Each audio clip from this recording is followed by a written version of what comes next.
Fred the Imperial Palace's deepest vaults a testimony. They called me incorruptible. For 19 years I had maintained the Imperial Palace's Archive Gamma, cataloging xenotech seizures and heretek artifacts with precision that earned me 3 commendations and advancement to Vault Keeper 3rd Class. I believed the Emperor watched over my work. I believed every sealed container held corruption I was protecting humanity from. My supervisor said my faith made me the perfect guardian. I trusted her completely. My name is Hadrian Vex, and I need you to understand something. I discovered what the deepest vaults contained, and that discovery killed the man I was. The question I leave you is this: if humanity's survival requires us to become the very thing we claim to fight, what part of our humanity remains worth saving? I began my service in the year 987, M41, assigned to the palace's archival complexes beneath the Sanctum Imperialis. The archives stretch for kilometers under Terra's crust. Climate-controlled chambers maintained at exactly 11 degrees Celsius with humidity locked at 32%. The cold preserved the documents. The dryness prevented decay. My breath made small clouds in the blue lumens as I worked. Every morning at the 6th hour, I would descend via cargo, lift 7, pass through 3 security checkpoints where Lucifer Blacks checked my retinal patterns against authorized personnel matrices, and enter Archive Chamber Gamma 47, where I maintained records of confiscated alien technology. My duties were precise and methodical. Each xenotech artifact seized by the Inquisition required documentation, acquisition date, world of origin, threat classification, disposal recommendation. I would receive sealed containers marked with purity seals and inquisitorial cipher. Log their contents based on attached manifests, cross-reference against existing catalog entries, and file them in the appropriate vault for eventual destruction or study by the Mechanicus. The system was flawless. The Emperor's servants brought corruption to Terra, and I ensured it was properly accounted for before its cleansing. I took pride in this work. I recited the litany of preservation each morning before logging in, thanking the Emperor for allowing me to protect humanity from forces that would see us destroyed. The archive fed me well. Nutrient paste supplemented with protein blocks, better quality than most of Terra's billions received. The work was important. I had access to knowledge that would drive lesser men mad, but my faith insulated me. When I sealed a container holding Necron phase technology, I knew I was preventing heretek experimentation. When I logged Eldari Wraithbone fragments, I understood I was keeping xenosorcery from corrupting human minds.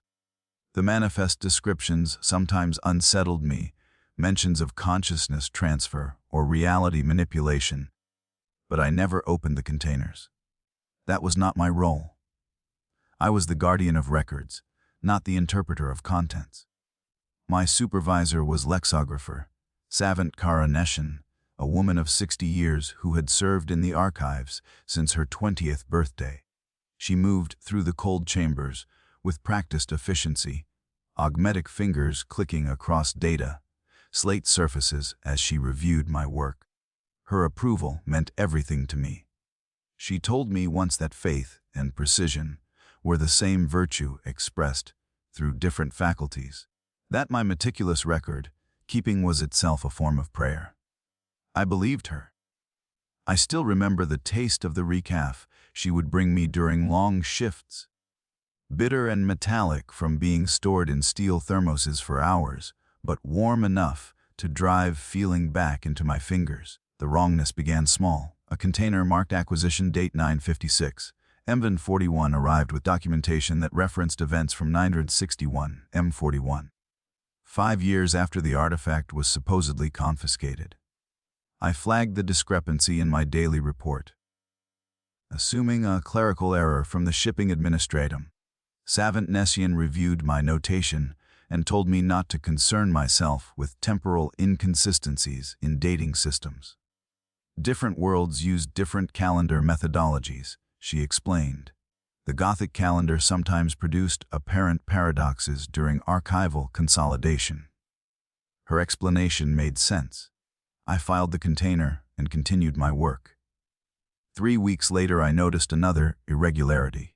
A collection of Tau pulse technology arrived with threat classification marking it for immediate destruction. But the attached Mechanicus analysis recommended preservation for study of engineering principles. The recommendations contradicted each other. Destruction or preservation? I brought this to Savant Neshin's attention. Expecting clarification on proper procedure, she reviewed the documentation with those clicking augmetic eyes, scanning the parchment for 40 seconds before setting it aside. She told me to log it under destruction protocols. When I asked about the Mechanicus recommendation, she said the Inquisition's authority superseded Mechanicus preferences in matters of xenotech containment. Again, the explanation satisfied me. The Inquisition knew better than I did what constituted acceptable risk. But the discrepancies multiplied. I found myself noting 3 or 4 irregularities per week. Containers with broken purity seals that should have been rejected at intake. Manifests missing required inquisitorial signatures. Artifacts classified as Elder in origin, but bearing Necron serial, pattern markings I had learned to recognize through years of cataloging. I maintained meticulous notes of these anomalies in my personal log, not out of suspicion, but out of professional thoroughness.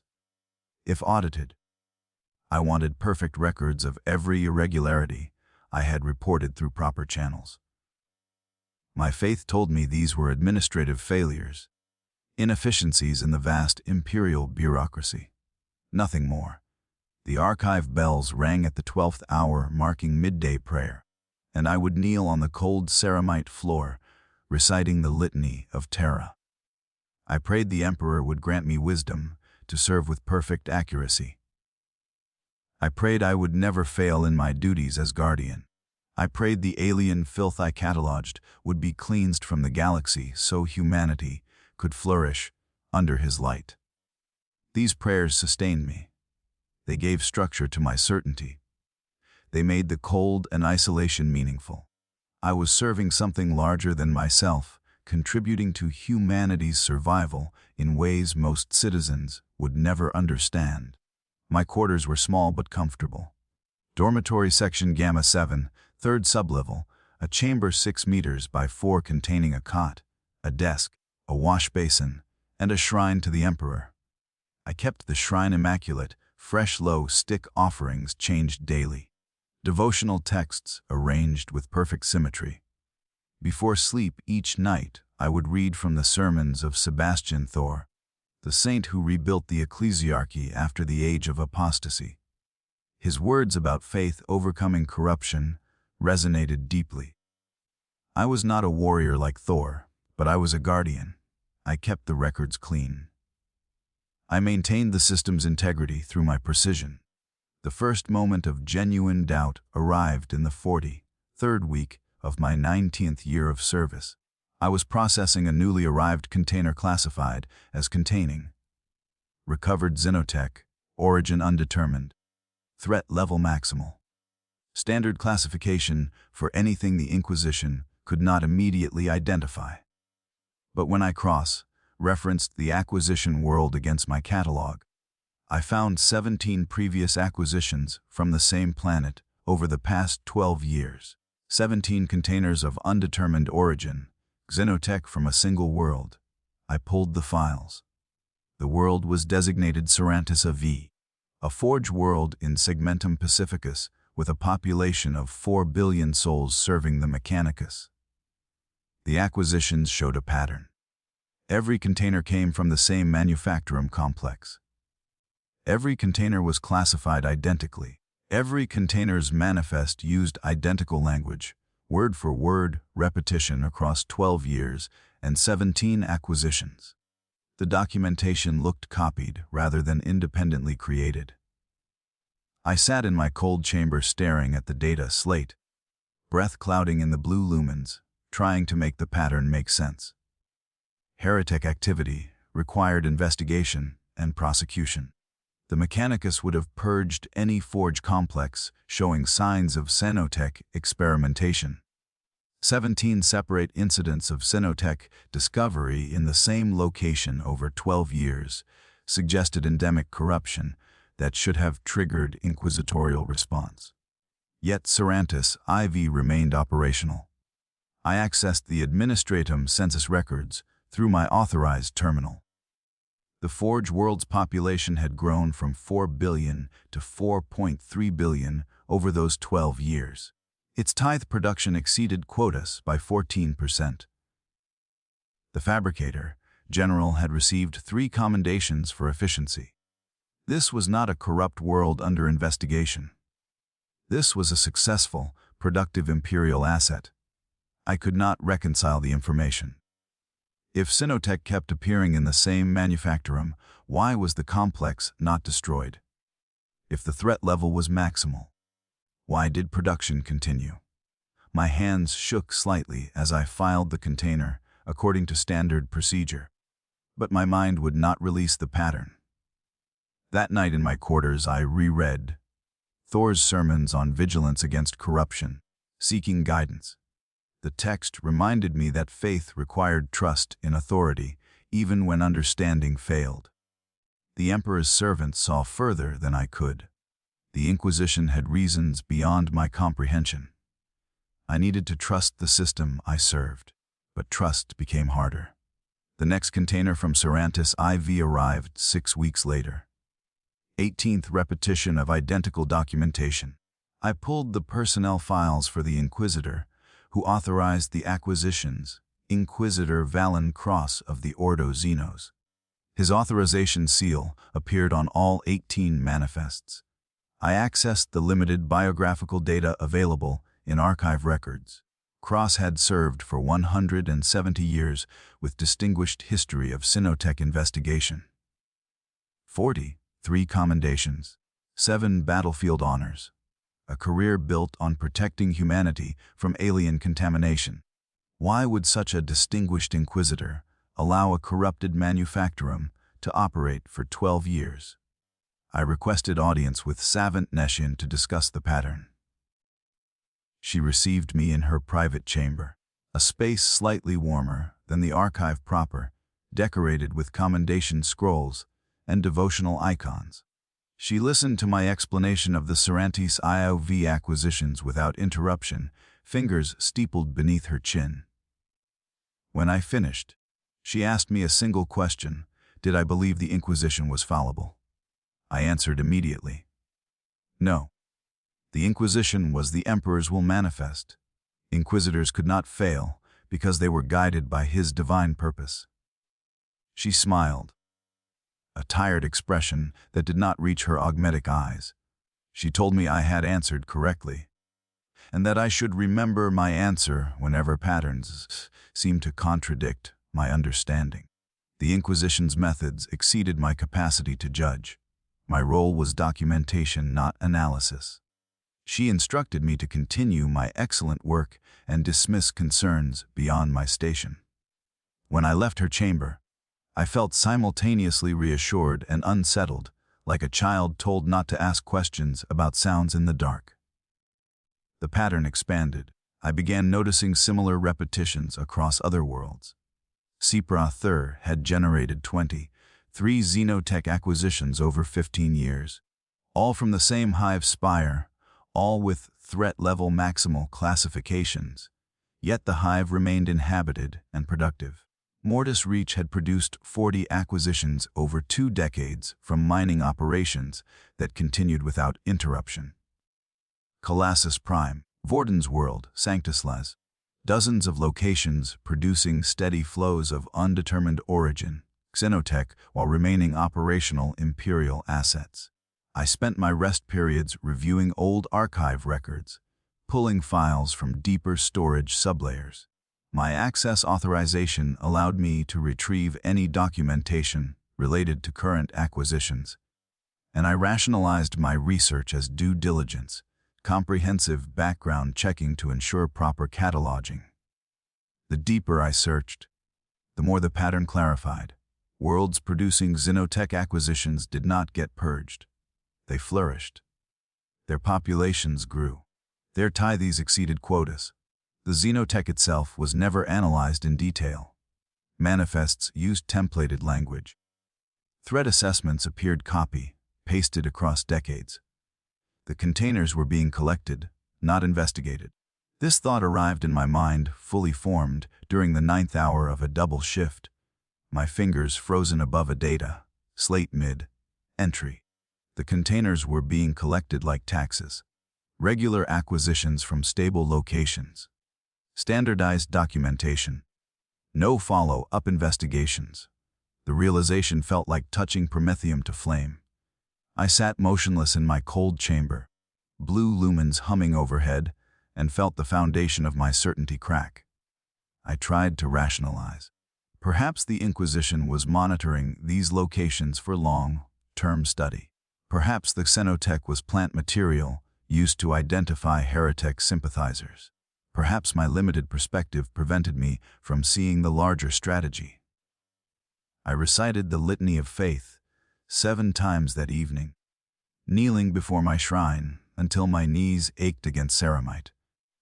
I begged the Emperor to restore my certainty, to help me trust the system I had served faithfully for 19 years.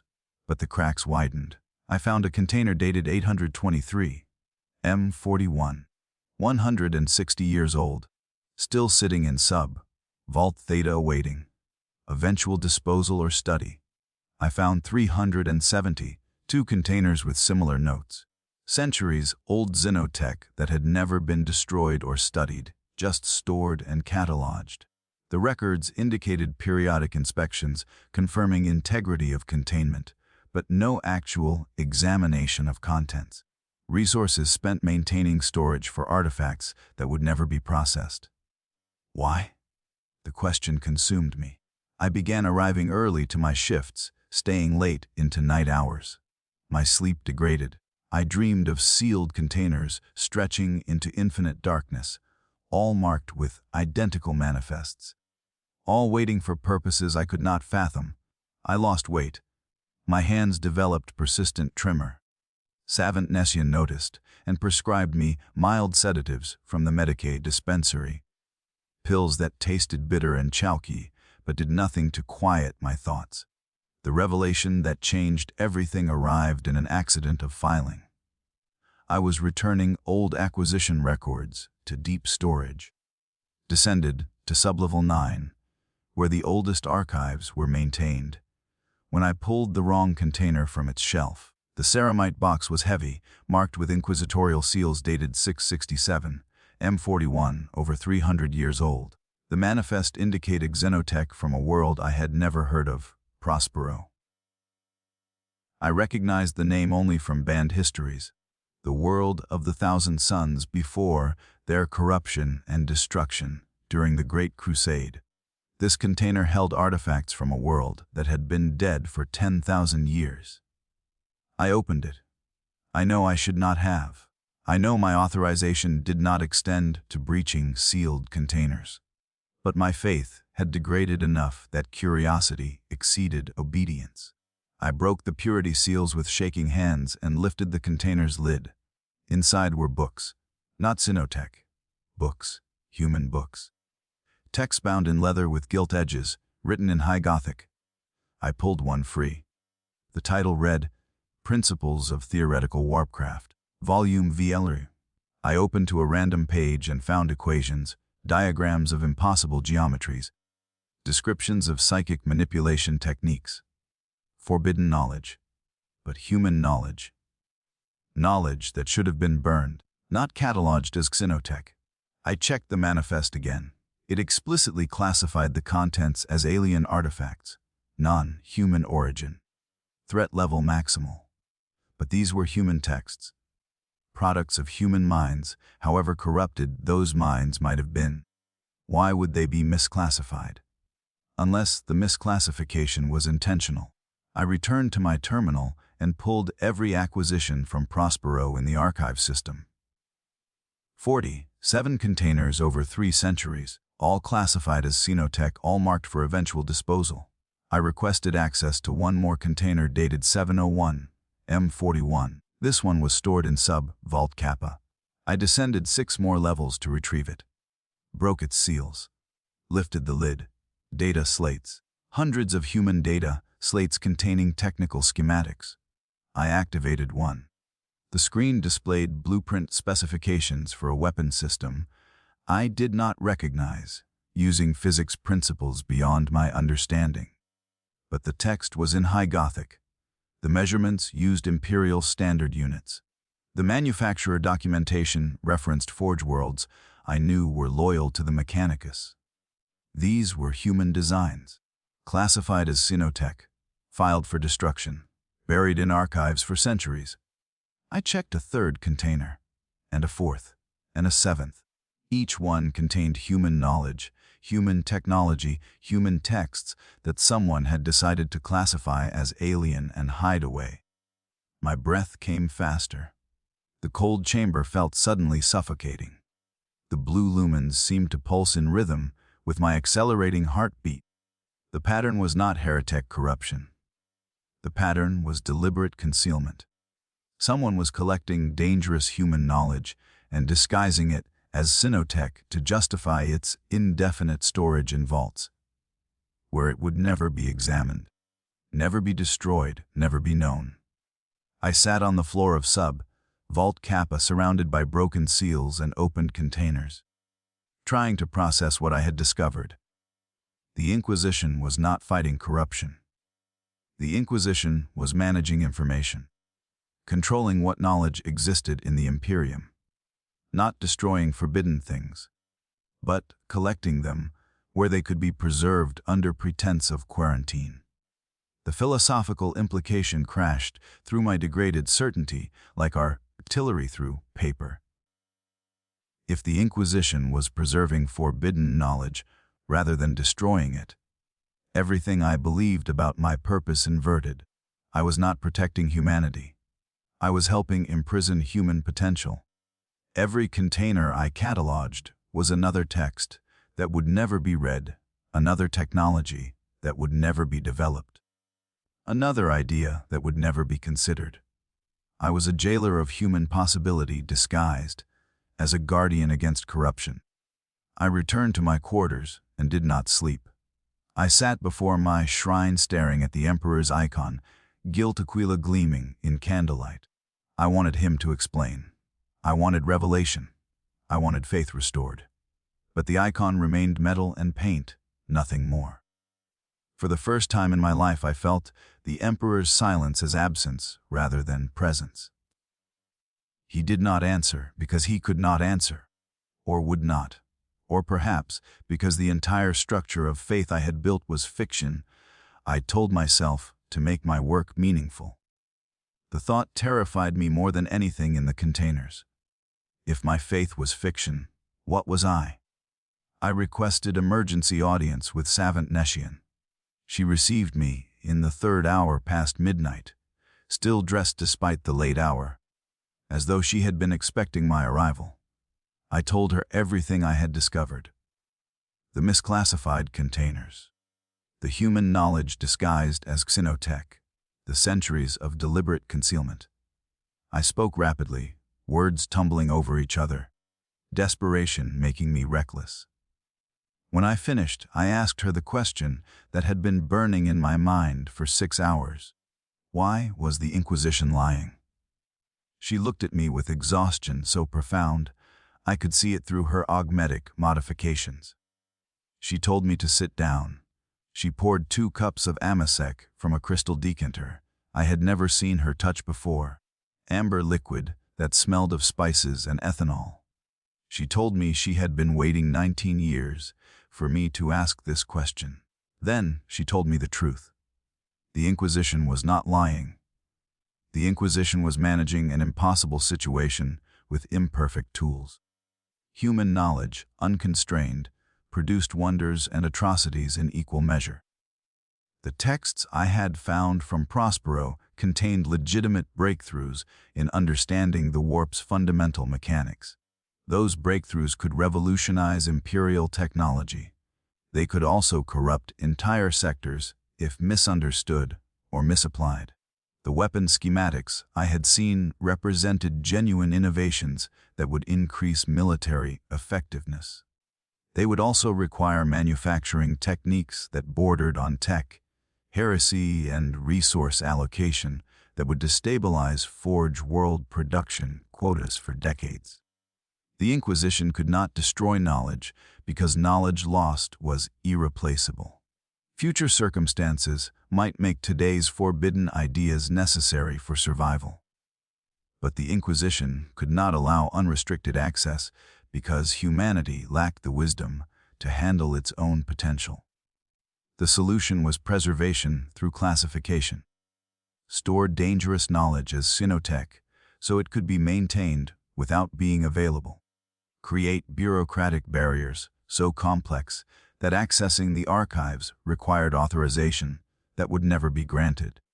Build a system where humanity's most dangerous and most promising ideas sat in cold vaults waiting for circumstances that might never arrive. She told me the system had operated this way for 3,000 years.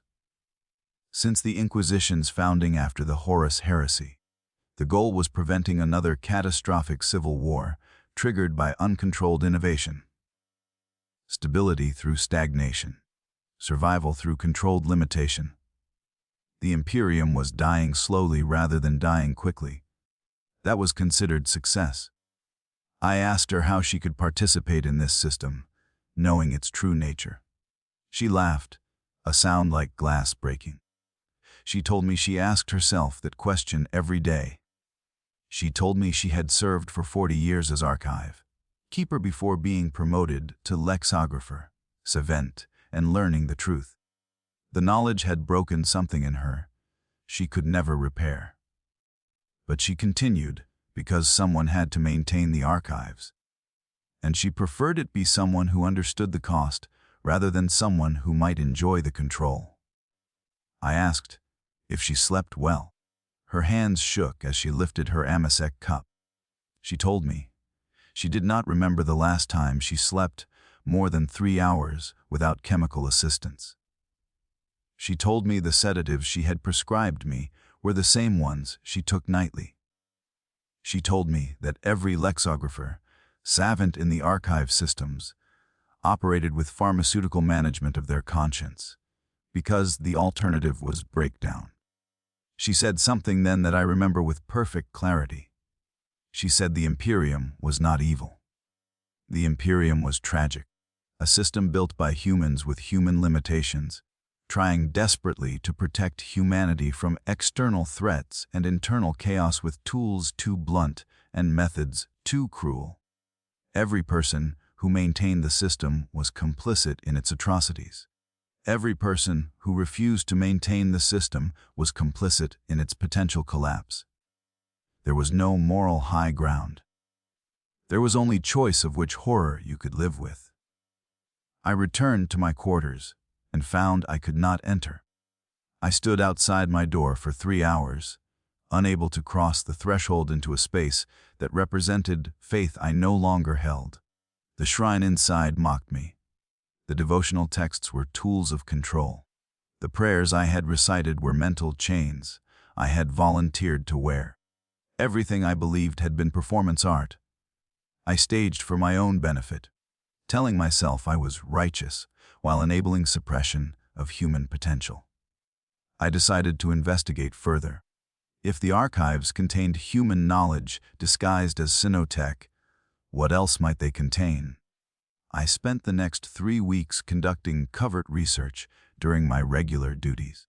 I pulled random containers from deep storage across multiple sublayers, checking their contents against manifests. The pattern held. Roughly 40% of all containers classified as xenotech contained human materials. The percentage increased in older storage levels, suggesting the practice had been more aggressive in earlier centuries. I found economic treatises that proposed alternative tithe systems more efficient than imperial standards. I found social analysis documenting how fear-based governance produced long-term instability. I found Mechanicus technical journals describing manufacturing processes that could reduce production costs by 30% while improving quality.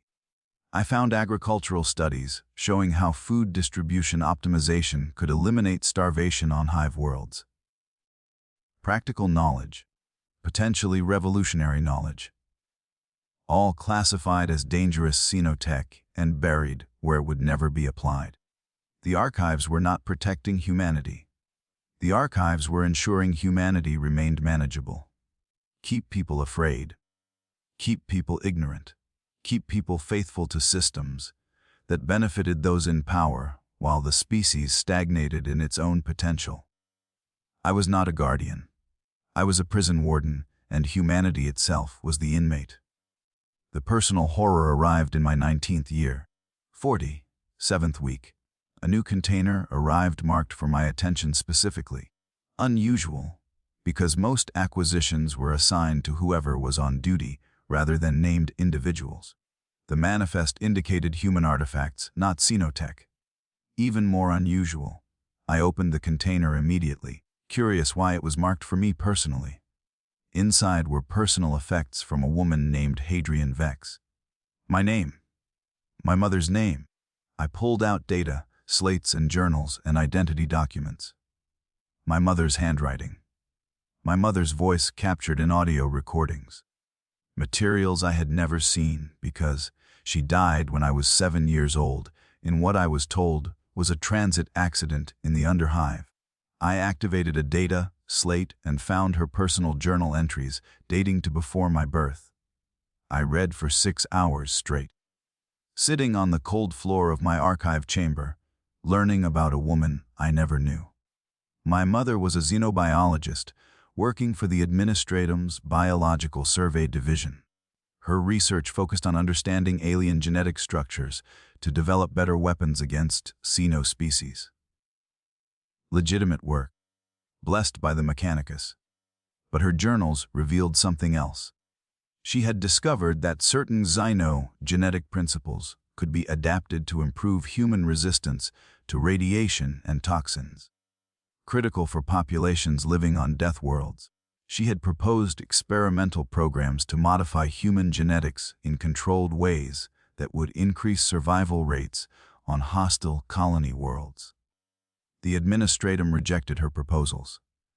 The Mechanicus declared her research bordered on tech heresy. The Inquisition began monitoring her communications. She tried to publish her findings through academic channels. She was censured. She tried to present her data to administrative medical councils. She was reprimanded. She tried to share her research with trusted colleagues who might continue the work. She was arrested. The journal entries ended 3 weeks before her supposed death. The final entry said she was being transferred to an inquisitorial detention facility for questioning. She wrote that she did not understand why trying to save human lives was considered heresy. She wrote that she loved me and hoped I would grow to understand her work someday. She wrote that she was not afraid because she had done nothing wrong. The container included official documentation. Transfer records showing my mother moved from civilian detention to inquisitorial custody. Interrogation logs confirming she had shared her research with 17 colleagues. Disposition orders marking those 17 for execution as accessories to tech heresy. And finally, a death certificate dated 6 days after her final journal entry. Cause of death, accidental trauma during detention facility transport. No further details provided. She was murdered. Murdered for trying to save lives. Murdered for having knowledge that challenged imperial orthodoxy. And her materials were cataloged as dangerous xenotech and buried in the archives, where they could never inspire anyone else to continue her work. I sat holding my mother's data, slates, and understood something terrible. I had chosen to serve the system that killed her. I had been 19 years cataloging the evidence of humanity's deliberate, crippling, including the murder of my own mother, and calling it sacred duty. I had been praying to an emperor who was either dead or uncaring while maintaining the machinery that ensured humanity stayed ignorant and controllable. I screamed. I remember that clearly. I screamed in the cold archive chamber until my throat bled. Savant Neshian came running with security personnel. She found me surrounded by my mother's effects, data slates scattered across the floor, weeping in a way I had not wept since childhood. She dismissed the security team and sat beside me. She did not speak. She simply sat with me while I broke. Hours later, when my voice returned enough for speech, I asked her why she had arranged for my mother's container to be sent to me. Because, she said, someone had to know. Someone had to understand the cost. She had read my mother's research. The work was brilliant. The genetic modifications proposed were safe and reversible. If implemented, they would have saved millions of lives on hostile colony worlds. But they required admitting that human genetics could be improved, which challenged the religious doctrine that the Emperor created humanity perfect. Doctrine exceeded utility. Faith exceeded survival. She told me she arranged my posting to the archives, knowing I would eventually discover the truth. She said she had done this before, grooming potential replacements by letting them find their own path to comprehension. Most broke completely. Some committed suicide. A few, like her, accepted the horror and continued serving because the alternative was allowing someone ignorant or cruel to hold the position. She needed to know which type I would be. I asked her what would happen to me if I refused to continue serving. She told me honestly. The Inquisition maintained the archives through carefully controlled truth sharing. Everyone who learned the system's true nature was offered a choice.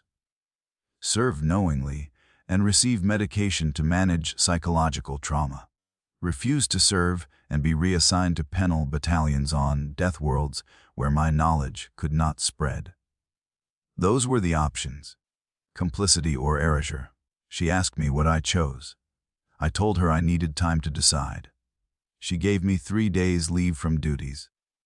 The first leave I had taken in 19 years of service. I returned to my quarters and sat before my shrine. I stared at the Emperor's icon for 3 days without sleep or food. I prayed not for guidance, but for absolution I knew would never come. I had dedicated my life to faith that was fiction. I had lost my mother to the same system I served. I had enabled the suppression of knowledge that could save millions. The question became, what now? I considered refusing service and accepting penal battalion assignment. Death would end my complicity, but death would also end any possibility of resistance. I considered continuing service while attempting sabotage from within, but I had no access to spread information and no network of supporters. Sabotage would be detected immediately and result in purge of archive personnel, killing Savant Neshian and others who might be potential allies. I considered simple suicide. Quick, clean, immediate end to my participation. But suicide felt like cowardice. My mother had tried to resist. She had fought within the system until the system killed her for fighting. Running from that legacy through self-inflicted death seemed like betrayal of her sacrifice. If I died, I wanted it to mean something. I wanted my death to be testimony against the system rather than acceptance of it. I formed a plan. I would return to service. I would request promotion to deeper archive levels where older and more sensitive materials were stored. I would document everything I found, creating comprehensive records of the system's suppression of human knowledge. I would copy files, smuggle data, slates, build a complete accounting of what the Imperium had buried. And when my documentation was complete, I would attempt to transmit it to someone who could use it. Rogue traders who might spread information beyond Imperial control. Radical inquisitors who might force institutional reform. Anyone who could turn my testimony into catalyst for change. I knew the plan would fail. I knew I would be caught before completion. I knew my death was guaranteed. But the attempt mattered more than success. Someone needed to witness. Someone needed to create a record. Even if that record was discovered and suppressed, its existence would mean one person refused to accept complicity silently. I returned to Savant Neshin and told her I chose to continue serving. She looked relieved and sad simultaneously. She prescribed me the same sedatives she used, along with stimulants to maintain alertness during long shifts. She told me the medication regimen would keep me functional for 5 to 7 years before my body built tolerance and psychological degradation became unmanageable. After that, I would be retired with full pension and ceremonial commendation, allowed to live out my remaining years in comfortable ignorance maintained by progressively stronger medications until my mind failed completely. She told me 23 previous archive keepers had followed this same path. All of them good people broken by comprehension. All of them choosing complicity over elimination because someone had to maintain the system, and they preferred it be people who understood what they were maintaining. All of them eventually retiring into medically managed mental dissolution. She showed me their names in a private memorial she maintained in her chambers. 23 names etched on brass plates. She said she would add mine someday, and someone would add hers. I began my secret documentation immediately. I requested promotion to deeper archive levels, claiming enthusiasm for the work and desire for greater responsibility. My request was granted within 2 weeks.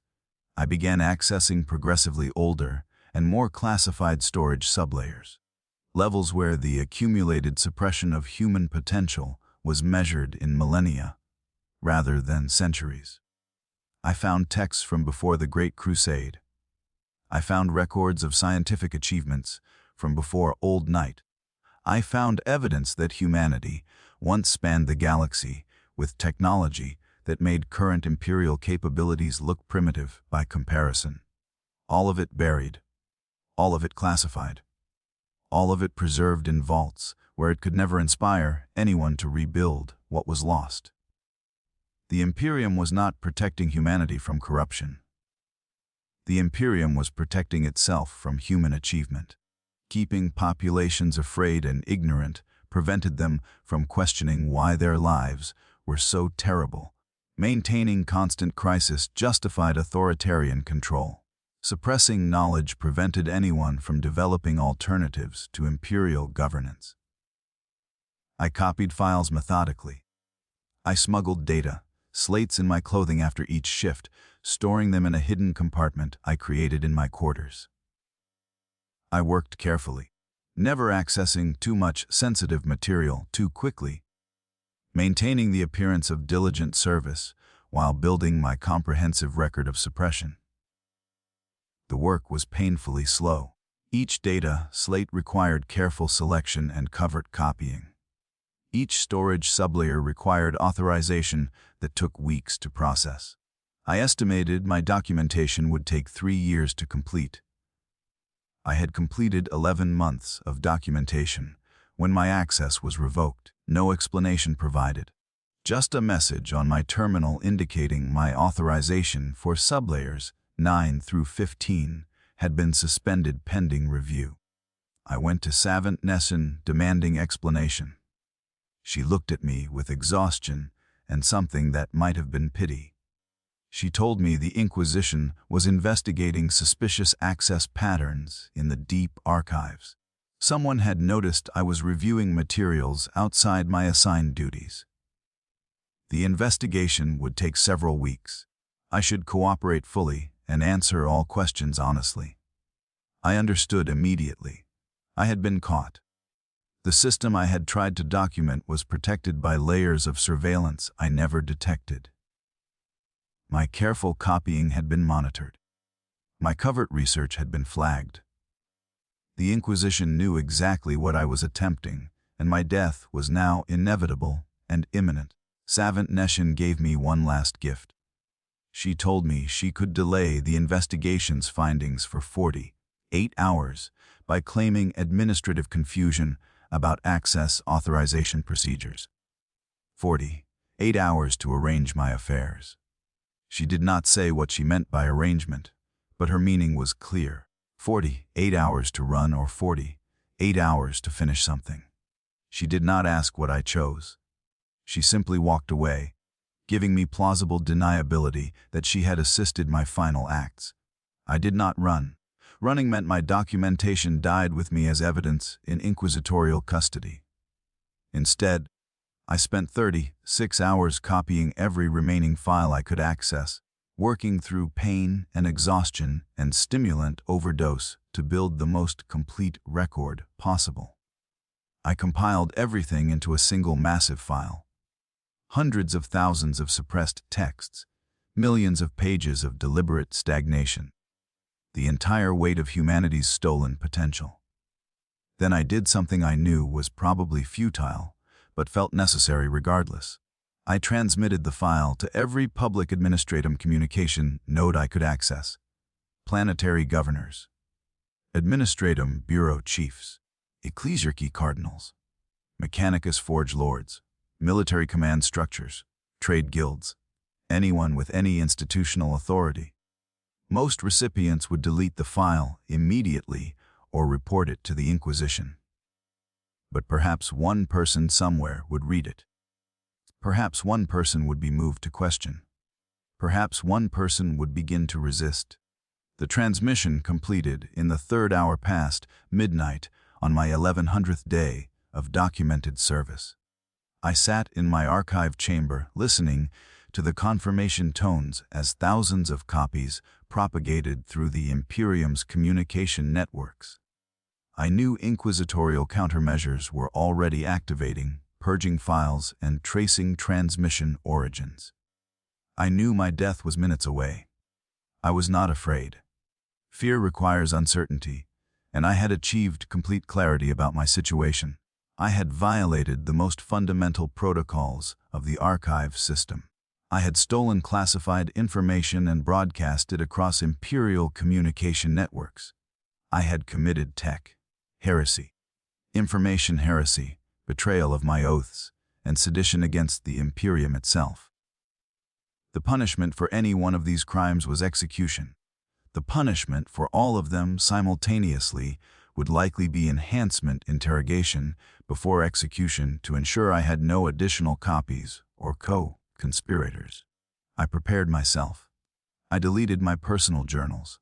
I burned my mother's data, slates in my quarter's small heating unit. Watching the screens melt and crack rather than allow them to become inquisitorial evidence. I knelt before my shrine one final time, not in prayer, but in farewell to the man I had been when I believed the Emperor watched over me. Then I returned to my archive chamber and waited. They arrived at the 6th hour. 4 inquisitorial stormtroopers in carapace armor. Weapons drawn, moving with practiced efficiency. They bound my hands with mag shackles and placed a suppressor hood over my head, cutting off all sensory input except the pressure of their hands guiding me. I was led through corridors I could not see, up lifts I could not count, into spaces I had never entered during 19 years of service. The journey took perhaps 30 minutes, though sensory deprivation made time estimation impossible. When the hood was removed, I found myself in an interrogation chamber, bare ceramite walls, single lumen overhead, restraint chair in the center. Standard inquisitorial setup designed for psychological pressure through isolation and discomfort. They secured me to the chair and left without speaking. I waited alone for 4 hours. Isolation was part of the process. Let the prisoner's imagination populate the silence with terrors worse than reality. Build anxiety. Undermine resistance. But I felt nothing. I had already accepted my death. Torture held no terror, because I had no information to protect beyond what I had already transmitted. They could hurt my body, but my body was temporary and my purpose was complete. I had testified. I had witnessed. Whether my testimony reached anyone who would act on it was beyond my control, but the act of testimony itself mattered. I had refused complicity even knowing refusal would kill me. The door opened. Inquisitor Valen Cross entered. I recognized him from archived images, though he looked older than his portraits suggested.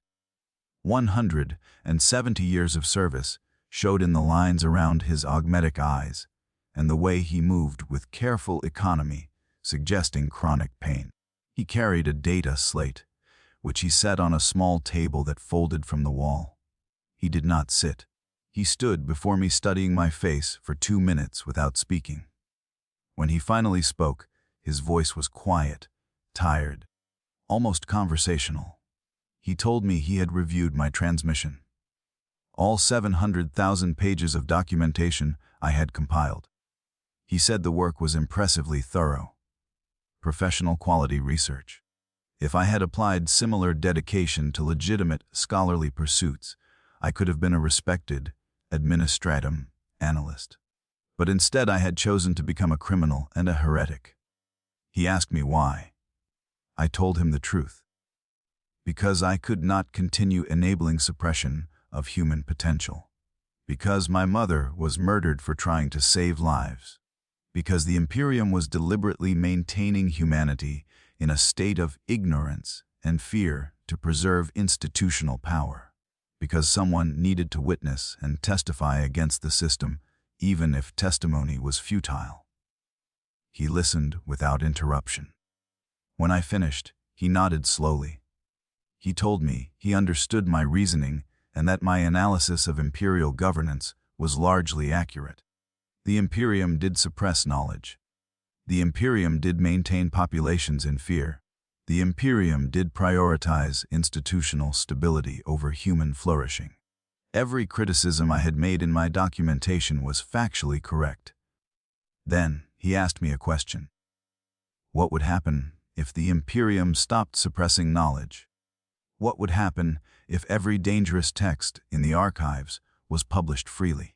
What would happen if populations were allowed unrestricted access to genetic modification research, warp theory mathematics, weapons development schematics, social governance alternatives? I told him humanity would advance. Innovation would accelerate. Lives would improve. The species would flourish rather than stagnate. He smiled, a sad expression without humor. He told me I was wrong. He told me he had 300 years of experience watching what happened when dangerous knowledge spread unchecked. He had witnessed 7 distinct sectors collapse into civil war, triggered by competing interpretations of recovered technology. He had watched 4 Forge worlds tear themselves apart experimenting with forbidden manufacturing processes that promised efficiency but delivered catastrophic industrial accidents. He had seen 11 colony worlds attempt genetic modification programs that produced mutation outbreaks requiring planetary sterilization. He had counted the bodies, billions dead, entire subsectors rendered uninhabitable, all because knowledge was treated as neutral rather than dangerous. He said something I still remember. He said knowledge without wisdom was ammunition for mass suicide. Humanity was not wise. Humanity was desperate, violent, and terrified. Given unrestricted access to dangerous knowledge, populations would use that knowledge to destroy themselves faster than external threats ever could. The Imperium suppression was not evil. The Imperium suppression was damage control. Choosing smaller horrors to prevent larger extinctions. I asked him about my mother. Her research was sound. Her genetic modifications were safe and reversible. Why was saving lives considered dangerous knowledge worth killing for? He pulled up her files on his data slate. He reviewed them while speaking, voice flat and factual. He told me her research was brilliant and her modifications would have saved millions of lives on hostile colony worlds. But releasing her research would have established precedent that human genetics could be modified safely. That precedent would have inspired thousands of other researchers to attempt their own genetic modification programs.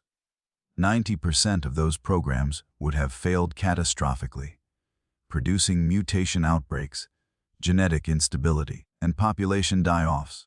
The cost of allowing her research to spread would have been billions dead across decades of failed experiments by less skilled researchers. He said the Inquisition made an economic calculation. One woman executed versus billions potentially killed by precedent her research would establish. The math was simple. Her death prevented greater suffering. He signed her execution warrant personally. He told me he still remembered her name 27 years later. He told me he questioned the decision regularly, but he would make the same choice again because the alternative was accepting responsibility for all the deaths her precedent would enable. I called him a coward. I told him he was rationalizing murder to avoid confronting his own evil. I told him the Imperium could have released her research with proper safety protocols and education programs.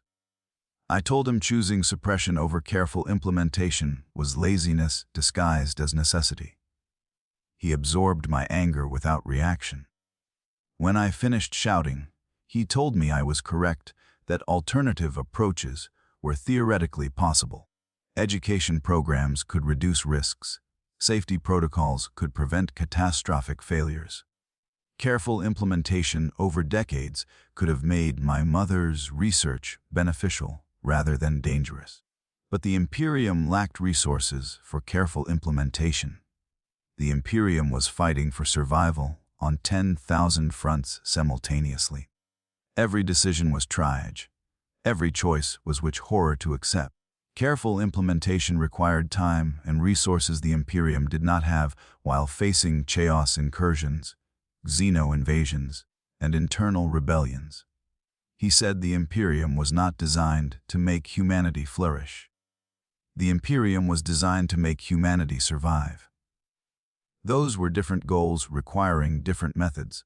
In a universe where survival was contested daily by forces beyond human comprehension, flourishing was a luxury the species could not afford. Suppression of knowledge, maintenance of fear, brutal culling of deviation. These were not evils perpetrated by monsters. These were desperate measures implemented by exhausted people trying to prevent extinction. He asked me if I understood. I told him I understood his rationalization, but did not accept it. Understanding a system's logic did not make the system just. The Imperium was choosing survival through slow death rather than risking hope for meaningful life. That choice was fundamentally nihilistic. If humanity could only survive by abandoning everything that made humanity worth saving, then survival itself became meaningless. My mother's research represented hope for improvement. The Imperium killed hope to maintain control. That was evil regardless of how it was rationalized. He looked at me with something that might have been respect. He told me my idealism was admirable, but ultimately childish. Hope without power was fantasy. The forces threatening humanity did not care about idealism. Chaos corrupted hope itself. Tyrannids consumed everything biological. Necrons sought to exterminate all sentient life. The galaxy was fundamentally hostile to human existence. In such a universe, the Imperium's brutal pragmatism was the only realistic survival strategy. Idealists like me would get everyone killed pursuing beautiful impossibilities, while practical horrors remained unaddressed. I asked him how he slept at night. His hands shook as he deactivated his data slate. He told me he did not sleep more than 2 hours without chemical assistance. He told me he had needed progressively stronger medications for the past century. He told me his medica staff had informed him his body was developing resistance to the current pharmaceutical regimen and within a decade, he would need to retire or face complete psychological breakdown. He told me he would continue serving until his mind failed, because someone needed to make these decisions, and he preferred it be someone who understood the cost, rather than someone who enjoyed the power. He told me something that broke through my anger. He said, every person who maintained imperial governance was fundamentally broken. The system required psychological trauma to function. Only people who had confronted the horror and chosen complicity, despite understanding, could be trusted with authority. Anyone who remained faithful and certain was too ignorant to wield power safely. Anyone who became cynical and cruel was too dangerous to maintain authority. The only people who could be trusted were those broken enough to understand, but intact enough to continue. Walking wounded, maintaining machinery of atrocity, because the alternative was letting true monsters take control. He said. He envied me. I was about to die with my idealism intact. I would never become what the system required. I would never spend centuries signing death warrants and questioning each one while signing the next. I would never know the particular exhaustion that came from accepting complicity as duty. My death would be clean. His survival was ongoing contamination that would continue until his mind finally shattered under accumulated weight. Then he told me my options. I could accept immediate execution, a bolt shell to the skull, quick and painless and final.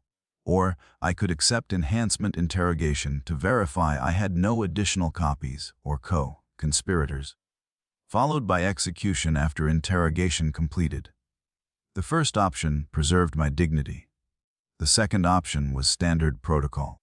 He said he was offering me the first option as courtesy from one broken person to another. I had 3 minutes to decide. I asked what happened to my documentation. He told me 97% of my transmissions were intercepted and purged by inquisitorial countermeasures within 6 hours. The remaining 3% reached recipients who immediately reported them to proper authorities. None of my documentation survived in accessible form. My testimony was erased. My witness was suppressed. My death would be officially recorded as archive accident, and my name would be added to memorial lists of faithful servants who died in service to the Emperor. I asked if my attempt mattered at all. He considered the question for 20 seconds before answering. He told me my attempt changed nothing about the system. The Imperium would continue suppressing knowledge. The archives would continue collecting dangerous materials. Future archive keepers would discover the truth and face the same choice between complicity and elimination. My resistance was futile in material terms, but he said my resistance mattered in one way. It demonstrated that humans still existed who would choose principle over survival, who would die for ideals even knowing death accomplished nothing practical, who would testify even knowing testimony would be erased. The Imperium required such people to exist because their existence proved humanity still possessed something worth preserving. If everyone accepted complicity pragmatically, the species would survive but become exactly the kind of hollow thing Chaos claimed humanity already was. My futile resistance was evidence against that claim. He told me my death would be remembered by him personally. He would add my name to a private memorial he maintained in his chambers, listing people who chose principle over pragmatism. The memorial contained 1,370 names collected over 3 centuries. All of them dead, all of them futile, all of them necessary to prove humanity was still human. I chose immediate execution. I told him I wanted no interrogation, no enhancement, no prolonging of the inevitable. He accepted my choice with visible relief. He told me execution would occur within the hour. He asked if I wanted to make final statement for the record. I told him yes. I said this: I am Hadrian Vex. I served the Imperium faithfully for 19 years before learning the truth. I discovered the archives contain suppressed human knowledge deliberately misclassified as xenotech. I discovered the Imperium maintains humanity in ignorance and fear to preserve institutional control. I discovered my mother was murdered for trying to save lives because her success would threaten orthodoxy. I attempted to document and transmit evidence of systematic suppression. My attempt failed. My testimony will be erased. My death will accomplish nothing. But I chose to testify anyway because someone needed to witness, even knowing witness was futile. I do not know if I was right. I do not know if the Imperium's brutal pragmatism is necessary evil or merely convenient rationalization. I only know I could not continue enabling suppression once I understood its scope. I died as myself rather than become what the system required. If anyone ever reads this, know that resistance is possible even when futile. Know that some humans still choose principle over survival. Know that testimony matters even when erased. The Imperium wants you to believe there is no alternative to its horror. That belief is the final suppression. Alternatives exist. They may fail. They may get everyone killed. But they exist. Refusing to acknowledge them is choosing despair masquerading as realism. Inquisitor Kraus listened to my complete statement without interruption. He told me he would not record it in official documentation, but would remember it personally. Then he left the interrogation chamber. 2 stormtroopers entered. They removed my restraints. They told me to stand. I stood. They told me to walk. I walked. They led me down a corridor to a small chamber containing only a wall marked with execution protocols and a drain in the floor. They told me to kneel. I knelt. 1 trooper stood behind me. I heard the bolt pistol's safety disengage. I closed my eyes. I thought about my mother. I hoped she would have been proud. I hoped my futile resistance meant something to someone somewhere. I hoped the Imperium would eventually find better ways to survive that did not require suppression and murder. I hoped. The bolt shell entered the base of my skull and tore through my brain in less time than a heartbeat. I felt the impact, but no pain. Consciousness ended before nerve signals could process sensation. My body fell forward. Blood flowed into the drain. The troopers logged my execution in official records. My death was classified as archive accident. My name was added to lists of faithful servants.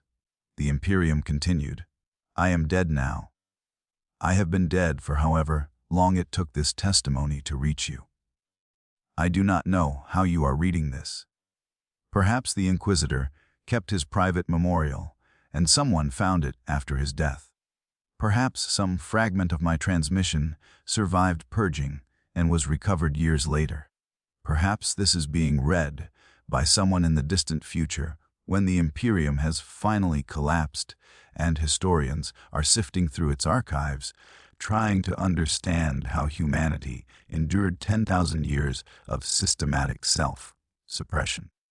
I do not know. I will never know. But if you are reading this, I need you to understand something. The Imperium is not evil and it is not good. The Imperium is tragedy. A system built by broken people, trying to prevent extinction using tools too blunt and methods too cruel. Every person maintaining the system is complicit in its atrocities. Every person refusing to maintain the system is complicit in its potential collapse. There is no moral high ground. There is only choice of which horror you can accept. I chose to resist even knowing resistance was futile. I chose testimony even knowing testimony would be erased. I chose principle over survival even knowing survival was the pragmatic choice. I do not know if I was right. I suspect I was wrong. The Inquisitor's logic was sound. Unrestricted knowledge probably would kill billions before producing benefits. The Imperium suppression probably does prevent greater catastrophes. My mother's research probably would have inspired deadly experiments, by less skilled researchers. The system's brutal pragmatism probably is necessary for species survival in a hostile galaxy. But I could not continue enabling the system once I understood its nature. I could not catalog suppressed knowledge, knowing each container represented human potential deliberately buried. I could not maintain faith in systems that murdered my mother. I could not be the man I was before comprehension. The choice was transformation into system maintainer or death as myself. I chose death. Was I right? I do not know. I died before learning whether my testimony reached anyone. I died before seeing whether resistance inspired anything beyond my own execution. I died believing my attempt was futile but necessary. I died hoping someone somewhere would read my words and understand that alternatives exist, even when they seem impossible. You who read this now, you face the same choice I faced. Accept the Imperium's brutal pragmatism as necessary evil, or resist even knowing resistance may get everyone killed. There is no good choice.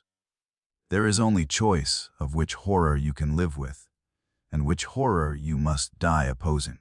The Imperium wants you to believe resistance is not just futile, but actively harmful. That accepting suppression and complicity is the only rational response to hostile universe. That testimony does not matter when it will be erased. That principle without power is childish idealism. That hope without resources is fantasy. That survival through slow death is success. Do not believe it entirely. Do not reject it entirely. The truth is more complex than either faith or cynicism allows. The Imperium is simultaneously necessary and monstrous. Maintaining it is evil. Allowing its collapse is evil. Every choice is wrong. Every decision costs lives. Every person involved is complicit in horrors they cannot prevent.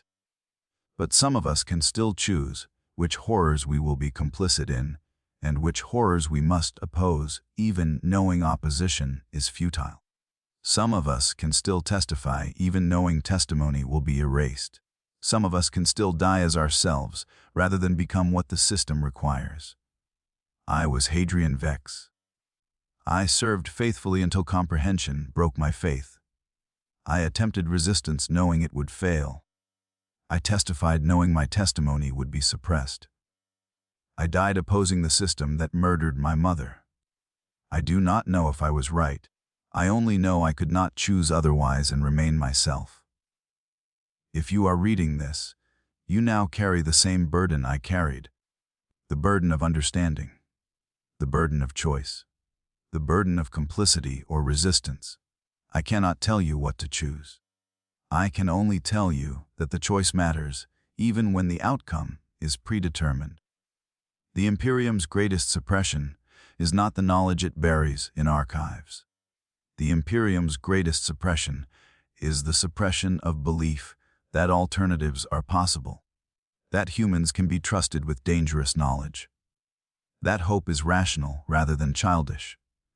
That testimony matters even when erased. That resistance can be meaningful even when futile. That dying for principle is valid choice even when survival is pragmatic. Do not let them suppress that belief entirely. Question the system even when questioning accomplishes nothing. Resist complicity even when resistance is futile. Testify even when testimony will be erased. Maintain the possibility that humanity could be something other than slowly dying empire maintained through fear and suppression. Or do not. Accept the Imperium's logic. Become a maintainer of necessary horror. Make the decisions that keep billions alive, even knowing those decisions cost millions. Carry the burden the Inquisitor carries. Live with accumulated weight until your mind breaks under it. That choice is equally valid. Someone must maintain the system. And better it be people who understand its cost than people who enjoy its power. I am dead.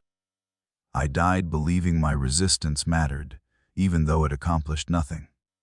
I died hoping my testimony would reach someone who would understand. I died refusing to become what the system required. I died as myself. That is all I could do. That is all anyone can do. The question I leave you with is the same question I faced. What cost is too high for survival?